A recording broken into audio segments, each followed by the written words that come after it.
maanta waa xaalad maanta xaaladda aad bay wanaagsan tahay jawiga waa kulul yahay qorraxda ma wanaagsano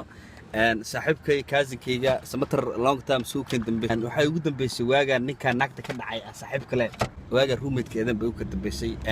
maxaa maanta ku kulnay magaalada Shinkaloor iyo horta waa ku salaamaya duqbulow soo intaqaana waa hore isu ka dambeysay waa runta muddo hadda waxaan leeyahay 3 sano ismaan arkin niyo horta ku soo dhawow meeshan waxaan ka rabaa marka duqbulow horta baashan qof badan maxay wala horta sigaarka waa joojiye sigaarka oo dhan waa joojiye ma fahamsan insha Allah عدة كدم بيسينا سيجار جوجيو أو معناها نكى جواجا ها أفرط باكمان كعب جري حاس كي عصبة هذا الكرسي ده كدم بيشرته بعشان نبحنا سيجار كويدو أرتني يوم مقالة دهان ومقالة في عن ومقالة مر كلاس تاونا مقالة متقارنا نرش يدوس كفي عن تحي تطبقنا إستجنوا ليهين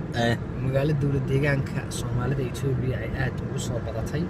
ومقالة الله ليه كرام من الشعراء يقول بدي هدات كتاجر DDSI دولة كم بدك عليها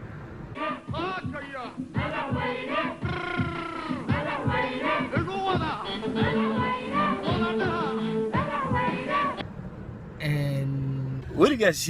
سياسي لا كان دقي دولة كم مرة نده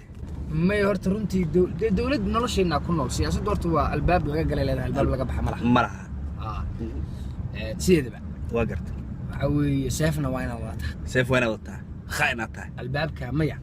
الباب كمركز قرشة إنه مو السيف وطها كجرة وقرت ما فهمت حقيقة ساعة هذا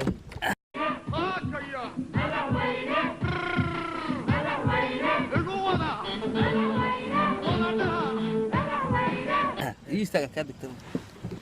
والله هرتك سلام يا مركز كود waxaan waa xaafadii Minnesota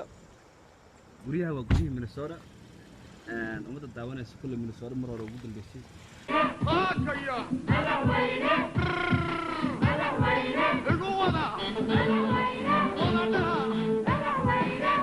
dowlad deegaanka marka deeq Soomaaliya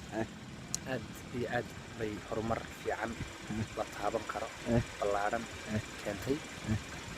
بيشاب مدة سلام يا أرت وصاحبك سمتر مدبر يقول دم بيس